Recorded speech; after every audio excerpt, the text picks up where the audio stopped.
Legenda Putra Langit. Meditasi Nawa Guci Sakti. Kelahiran kedua putra cahaya barat memusnahkan keberadaan Kuraga yang sudah 3000 tahun menjaga keseimbangan di kerajaan Zouta. Raja Zof yang panik cepat menyelusupkan mata-mata ke benteng barat. Hujan yang lebat mengguyur membantu cahaya barat menghalau pengacau. Kegagalan ini memuncakkan kemarahan Zof sehingga ia mengirimkan pasukan tambahan. Raja Wali selamat karena kelucuannya. Setelah penyergapan mendadak itu, kabut ketegangan masih tebal menyelimuti benteng barat. Busur pagi, denting kalbu, sangat di luar kebiasaan, kini cahaya barat dijaga ketat. Hei, itu kan bola tenunku. Puluhan hari ibuku menenunnya. Kunyuk, ganti atau tidak? Ayo ganti. Kau berani memukul aku. Cukup satu gerakan tangan, bocah itu terbang melayang. Denting kalbu yang datang tepat pada waktunya menangkap anak itu. Kenapa kau lawan dia, nak? Ayah, dia merusak bolaku. Tak sudi aku main denganmu lagi, monyet. Dik, mintalah maaf padanya. Kau kan yang merusakkan bolanya. Minta maaf? Bagaimana ya caranya? Terhadap rembulan putih Raja Wali sangat patuh. Maaf ya, ini ku ganti dengan tenunan jangkrikku. Sudahlah. Kerucuk, kerucuk. Wow, lapar. Jangan terburu-buru. Santai sajalah. 7 kali. 7 mangkok nasi buat sarapan. Tak heranlah pertumbuhannya. 1 bulan sepertinya 1 tahun. Kurasa ia akan cepat dewasa. Lalu aku jatuh cinta padanya. Nasi cepat. Wajahmu kok merah sih? Udaranya memang panas. Tanpa dinina bobokan putih, Raja Wali sulit tidur. Tompelmu cantik. Kok aku tak punya sih? Memang jarang laki-laki bertompel. Jangan bawel Tidurlah, sudah malam. Selamat malam bibi sayang.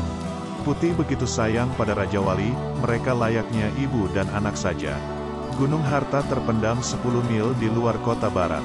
Kakak alis singit. Aku ingin jumpa. Burungnya besar sekali, cantik ya. Bangau dewa itu tak takut manusia. Di bawahnya Raja Wali bergantung berayun pada lehernya. Lucu sekali. Maafkanlah anakku, kakak ketenangan semedimu terusik. Mau apa kau kemari? Hidup kita beda. Pulanglah. Sungguh. Kalau saja tak mengingat ketentraman rakyatku, aku takkan mengganggumu. Ketika kau diterima jadi murid guru langit terpendam dulu, kau dikembangkan untuk mengembangkan kelompok dewa, tak taunya kau memilih duniawi. Pergilah, jangan kotori hidupku. Mohon kakak lupakan masa lalu. Bimbinglah aku menguasai jurus Nawa Guci Sakti. Apa? Masih waraskah kau? Sedikit saja kau keliru gunakan nyawamu taruhannya. Beriringan dengan itu, sesosok bayangan melejit dari mulut goa, terbang di atas air, jelas ilmu ringan tubuhnya sudah mapan. Wow, hebat sekali kau paman. Ya, nasib anak ini akan menentukan masa depan rakyat di negeriku. Aku terpaksa menempuh bahaya. Paman, terbangkanlah aku di atas air. Ingat sopan anakku. Wajahmu lucu paman. Lucu sekali. Memang ajaib bocah ini. Ia tak kenal gentar sama sekali. Tapi hawa lembayung di sekitar tubuhnya ini malapetaka. Kalau bisa dihilangkan, ia bisa selamat. Api murni panca gulita. Mendadak ia merapatkan kedua tapaknya pada dada dan punggung Raja Wali Barat segera merayapi seluruh sendi-sendinya. Kakak maafkanlah. Anak itu masih sangat polos. Nah, masih berani lagi tidak? Kapok, takut. Bagus. Mari paman kau hadiah seuntai kalung. Cahaya barat kini segalanya tergantung pada kehendak sang pencipta semata, kini kita tidak bisa memastikan nasib anakmu. Selama ini kakak begitu tegas, aku yakin kata-katanya benar. Anakku, negeri ini sungguh tergantung padamu. Ayah. Dada dan punggung Raja Wali terasa panas. Cepat dibukanya pakaian anaknya, ada lingkaran merah di dadanya. Begitu disentuh panas menjalar tubuhnya.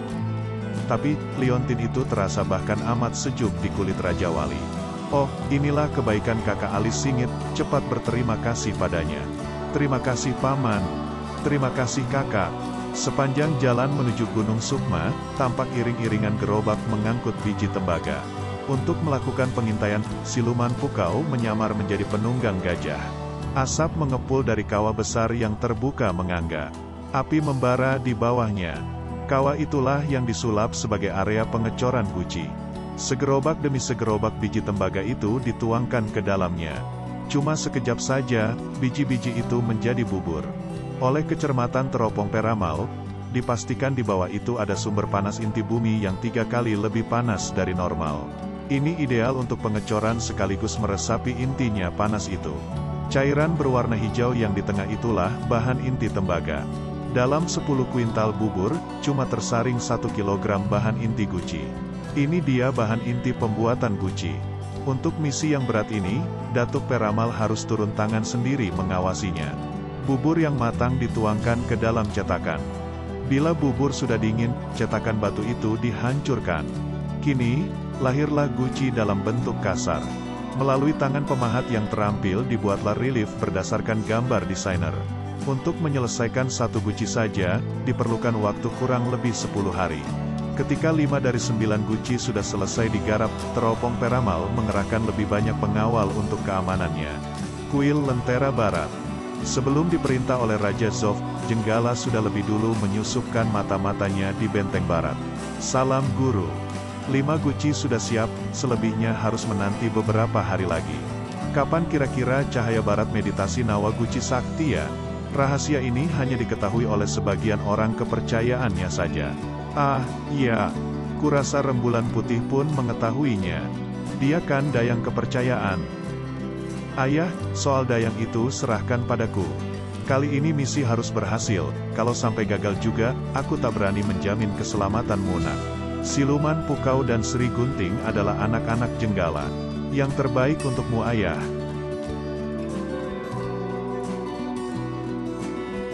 Harum sekali bedak ini. Nona Rembulan Putih sudah cantik tak perlulah berhias. Kecantikan? Tak ada padaku. Apalagi kekasih.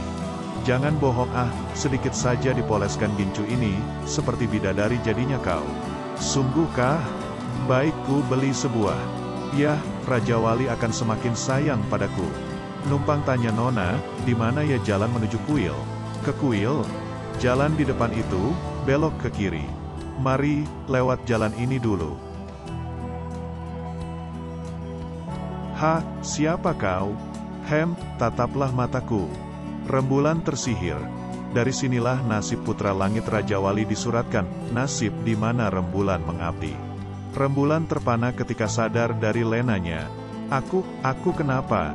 Kini kau ada di bawah pengaruhku. Wong Ayu, kau akan menjalankan semua perintahku. Baik tuanku. Jangan pernah sampai meninggalkan aku. Baik. Satu syarat aja yang ku minta. Apapun yang kulakukan untukmu, pangeranku. Alam keberadaan Rembulan Putih sudah mutlak terkuasai. Ambil dan bawalah kemari peta dena formasi Nawa Guci Sakti si Cahaya Barat. Nawa Guci Sakti? Rasa-rasanya aku tahu. Baiklah, akan ku usahakan. Kembali ke kediaman Cahaya Barat, perintah sang kekasih terus berdengung. Larangan masuk ke perpustakaan tak berlaku bagi Raja Wali. Ayo dik, belajar menulis. Belajar menulis. Pasti ini, aku masih ingat. Bahagianya, kini dia akan terus mendampingi aku. Itu janji. Tuan Jenggala, sepertinya puncak Gunung Kembar Sukma lah yang tergambar di sini. Gunung Sukma, tempat pemakaman keluarga Cahaya Barat itu bekas gunung berapi. Puncaknya 2 yang tinggi berselimutkan salju. Tapi asapnya amat panas mengepul sepanjang tahun. Yang rendah adalah urat naga. Penuh lubang menganga untuk meresapi energi alam. Disinilah tepatnya makam keluarga besar Cahaya Barat sejak generasi keduanya. Tata letak 9 guci itu sesuai dengan bintang kutub dan bulan. Cahaya Barat pasti akan mendayagunakan hawa bintang kutub dan bulan itu untuk bermeditasi kawah gaib keseimbangan. Tanggal 15 Agustus adalah waktu kulminasi hawa rembulan. Itu tepat hari raya kita. Benar kau. Salin cepat denah itu. Hafalkan lekat-lekat gambar makamnya. Sayang, bagaimana kalau kita beristirahat dulu? Terima kasih Tuan. Ini adalah kesempatan kalian untuk menembus kegagalan kemarin. Baik, baik. Dalam keadaan tetap tersihir, Rembulan pulang ke kediaman Cahaya Barat. Mau belajar menulis lagi ya, Bibi? Ayolah. Mengira aman, Rembulan Putih mengembalikan Dena ke tempat semula dengan amat hati-hati. Putih. Ternyata Cahaya Barat sudah menyadari raibnya Dena sebelumnya. Rembulan yang tertangkap basah terpana. Hawa ultra ungu. Kau tersihir ilmu mistik kelabu. Jari baja kencana. Energi ufuk barat berhasil menghalau sihir dari jiwa Rembulan Putih. Putih tersungkur tak sadarkan diri. Setengah jam kemudian ia siuman. Dengan lupa-lupa ingat, Rembulan Putih mencoba menjelaskan rentetan peristiwa yang dialaminya. Tuan Cahaya Barat, ampunilah hamba, kehilafan hamba begitu besarnya. Kau tidak sengaja, Putih. Kau sedang tersihir saat itu. Ngantuk ah. Sudahlah, Putih, antarkan saja Raja Wali pergi tidur. Kok menangis, Bibi? Tidak kok. Mungkin tadi sore mataku kemasukan sabun. Raja Wali, biarlah Bibi kembali rawatmu nanti setelah reinkarnasi ya. Bibi begitu baik. 4 atau 5 kali reinkarnasi pun aku mau menunggu. Peluklah Bibi lalu pejamkan matamu. Aku sudah jadi hina. Aku pun telah mengkhianati tuanku sendiri. Tak ada yang bisa kuperbuat. Tak ada lagi gunanya aku hidup. Semoga kita bisa bersua lagi di kehidupan yang baru. Nona Putih mati keracunan. Bibi, kasihan Rembulan. Ia sungguh-sungguh putus asa. Ikut, Bibi. Aku mau ikut, Bibi. Sang pendekar agung tercenung sedih. Saking sedihnya, Raja Wali makan hanya 2 kali sehari. Memeluk boneka pemberian Putih, terbayang kembali wajah yang manis ramah itu. Para menteri menjadi berang melihat kesedihan si Raja Wali kecil. Akan kubidikan panahku pada siluman pukau biar terbalaskan dendam Putih. Pasti mereka sudah membuka tabir rahasia meditasi ini. Sayang. Karena hanya itulah waktu yang paling tepat. Cuma satu jalan, memperketat pengamanan. Setelah rapat, ketegangan membayangkan di roman muka para menteri. Rahasia sudah bocor.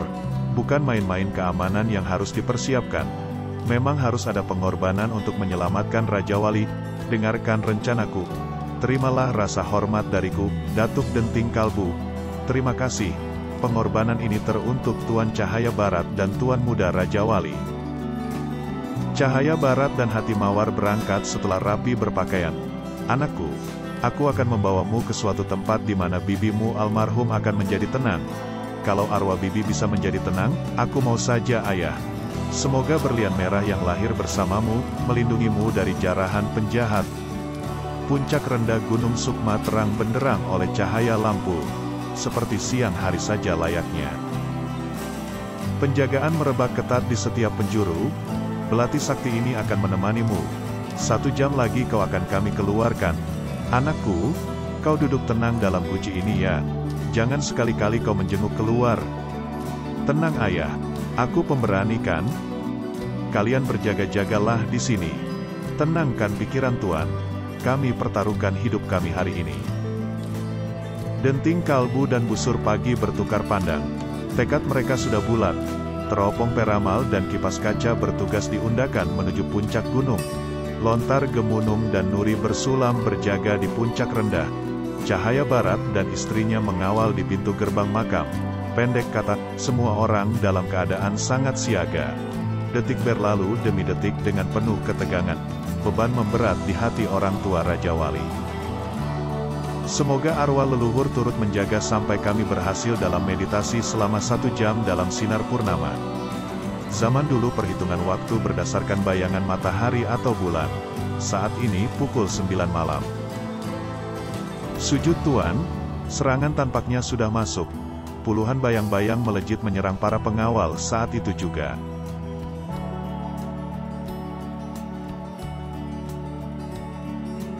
Bak harimau masuk ke kandang domba, Jenggala dengan 9 jagoannya menabrak siapa saja yang berada di sekitarnya. Jeritan mengema. Keadaan sungguh mengenaskan, tampaknya tidak seimbang antara dua pihak ini. Kejam sekali mereka. Tahan amarahmu Kipas Kaca. Tanpa kendali, kita cepat terdesak. Siluman Pukau dan Kumbang Gemana menghadang di garis depan. Tubuh Kumbang bergulung. Panah-panah yang berterbangan dilumpuhkannya. Panah semacam ini sih cuma untuk menggelitik. Jarum sengat yang tak terbilang banyaknya itu seperti hujan anak panah. Teropong peramal dan kipas kaca membuat pusaran untuk menangkis jarum sengat. Pemandangan di arena laga maka menyedihkan. Kipas kaca jadi berang, ia melompat sekaligus menyerang Kumbang Gemana. Energi tapaknya sungguh luar biasa. Ku coba menghindar dulu. Pengetar angkasa raya. Kelincahan Kumbang Gemana seperti tak terukurkan. Begitu mudahnya ia mengelak. Lalu dengan cepatnya menyusup kembali di antara prajurit benteng barat. Kipas kaca berusaha memisahkan mereka supaya tak terlalu banyak jatuh korban di pihaknya. Nenek satu ini kejam dan licik. Tetap saja ia gesit bergerak ke sana-sini, menyebar jarum beracun. Derasnya panah tak membasahi siluman Pukau yang mapan ilmu itu. Dengan raga seperti api dan angin sekaligus itu, ia menyergap teropong peramal. Cakar gaib. Kebetulan, rasakan jari sabta bintangku. Alangkah berserinya hatiku bisa ku cederai kau sedikit saja. Tanpa diduga sedikit pun, jari teropong peramal berubah arah. Secepat halilintar, ia menotok sekaligus 6 simpul siluman Pukau. Cakar kanannya terserang ngilu. Ia terperanjat alang kepalang, lalu mundur. Terlambat, totokan tadi membuatnya sulit mengembangkan jurus. Terdesak kembali ia menjadi nekat. Jidat tersengat siluman Pukau terbang mundur menjerit. Teropong peramal sama sekali tak mengira akan menerima tendangan keras dari lawannya. Melihat siluman Pukau terluka, prajurit benteng barat jadi berani maju, sungguh mahal tebusannya. Ketika tampak teropong peramal siap menyergap, arwah penggala dan jin krendil secepatnya menyusul ke puncak. Dengan tabung bambu, teropong peramal berhasil mengantisipasi mata kilat yang datang seperti guyuran hujan. Jin krendil curi menyerang punggung teropong peramal yang tanpa perlindungan. Jari sabta bintang disiapkan oleh denting kalbu. Sayang cuma menerpa angin. Tubuh kecil itu menyelinap siap berbuat jahat. Teropong peramal tetap tenang menghadapi situasi genting, maka dengan sentuhan kaki kanan ia berhasil mengelak. Menahan dengan terpaksa, gerakan tubuhnya agak terhambat, kaki kiri pun tergores. Dalam keadaan sekarat pun, arwah penggala masih berusaha menambah jumlah korban. Cahaya barat miris melihat nasib anak buahnya. Ia melompat dalam rapalannya energi ufuk barat. Terimalah ini, arwah penggala yang tak tahu siapa itu cahaya barat, menyerang. Hawa energi ufuk barat merebak hingga pisau itu lumpuh tergeletak. Kaget, arwah penggala bersalto. 6 pisau pendek meluncur dari kedua kakinya. Rencananya untuk kelabui musuh tak berhasil untuk tokoh sekelas cahaya barat. Gerombolan ini sadis sekali, kejam sekali, tak layak diberi ampun. Keadaan gawat, cahaya barat gak mau lagi beriba-iba, ia menyarangkan tampaknya saat arwah penggala belum sempat menjejakkan kakinya ke tanah. Kakak. Jin krendil memeluk arwah penggala dengan gemetar. Kakak. Kungfu lawan mapan. Kami harus berusaha menahan jatuhnya korban lagi. Pengawal jaga gerbang. Baik pangeran, paham kehebatan cahaya barat. Biksu raksasa bersama jin krendil bergabung menyerang berbarengan. Energi ufuk barat sungguh lebih dari cukup untuk mengatasi keduanya. Lalu ketika kipas kaca beralih ke puncak, datang pula serangan yang dibangun oleh Kail Kubur dan Hantu Gesit. Hati Mawar berkelebat melawan Kumbang Gemana. Dengan jurus pedangnya yang mapan, Hati Mawar berhasil menyentuhkan pedangnya ke tubuh Kumbang Gemana. Dia mengenangkan pakaian tahan senjata. Sri Gunting bergabung dengan jin krendil mengeroyok kipas kaca. Kelincahan keduanya membuat repot kipas kaca yang sebenarnya juga amat gesit kipasnya. Berhasil mengusir jin krendil tak berarti berhasil mengatasi Sri Gunting. Para prajurit terkesiap memandangi tarung yang marak antara kedua kubu ini. Jenggala baru berkabung setelah berhasil membabat habis para prajurit yang berjasa jaga di gunung.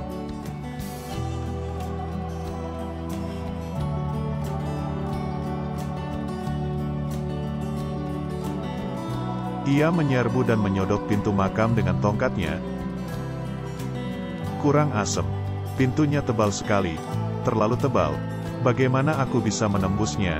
Hah, kok tahu-tahu mereka sudah sampai di pintu gerbang? Tebalnya yang meyakinkan 3 kaki. Entah sampai kapan bisa bertahan. Oh yang Maha Kuasa, tolonglah kami. Cahaya purnama menembus melalui lubang-lubang yang ada di puncak gunung. Salah satu dari 9 guci yang ada meresapi intisari rembulan. Selain cahaya purnama, ada juga sinar lain yang sama indahnya seperti pelangi. Itulah cahaya dari Sabta Bintang. Jurus Nawaguci Sakti adalah jurus yang menggunakan cahaya purnama dan bintang sakiti sekaligus untuk menggeser hawa keseimbangan alam. Gunanya memporak-porandakan hawa jahat. Begitu juga guci induk yang terdapat di tengah-tengah. Sedikit waktu lagi gerhana total. Jika gerhana berlalu dan meditasi terselesaikan dalam 1 jam, itulah saat-saat kemenangan. Ketika cahaya kembali mereka setelah gerhana bulan adalah saat energi purnama yang paling mapan, dikemas dan dipandu bersama cahaya bintang Sabta akan mampu menggerakkan hawa ufuk barat yang membuahkan keberuntungan. Bila mampu memadukan kekuatan itu ke dalam guci induk, disebutlah meditasi itu berhasil. Bagaimana bila mereka menyerang sebelum meditasi selesai? Semoga tanah, air, api dan angin mampu mempercepat kekuatan dan membuat guci membalikkan kekuatannya. Prajurit yang gentar menyaksikan keganasan Jenggala menahan diri untuk maju. Lontar Gemunung dan Nuri Bersulam terpaksa turun tangan menahan lajunya Jenggala. Tarian tongkat berhasil menghalaunya. Manusia siluman ini sungguh bukan cuma nama saja.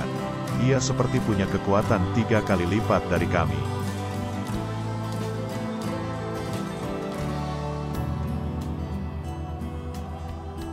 Dengan jurus jin langit mengawal dewa, raga dan sukma Nuri Bersulam pun terguncang. Meski tenaga dalamnya lumayan, tetap terasakan nyeri di kepalanya. Jantungnya pun berdebar. Bak harimau masuk ke kandang domba Jenggala dengan 9 jagoannya menabrak siapa saja yang ada di dekatnya. Jeritan mengema. Tanpa menghiraukan panah-panah sakti, ia menyeruak masuk. Nyatanya memang anak-anak panah itu sulit melumpuhkannya.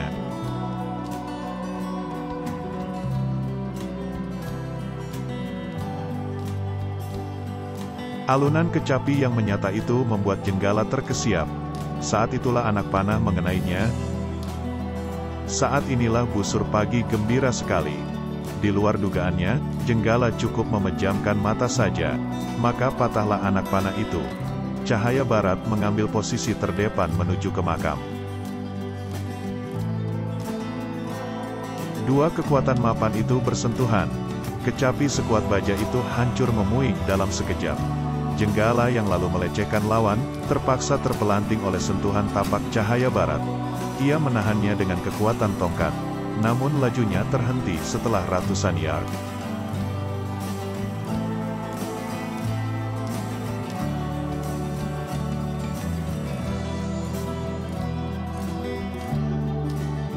Memanfaatkan keterdesakannya, Jenggala merapal lintah lembah apinya. Dia jauh lebih berbahaya dari dugaanku. Begitu banyak musuh harus kuladeni dengan hati penuh ketenangan, namun yang satu ini mencemaskanku. Jenggala, kau adalah keturunan musuh bebuyutan leluhurku. Maka, aku harus menang, paling tidak kita mesti mati bersama.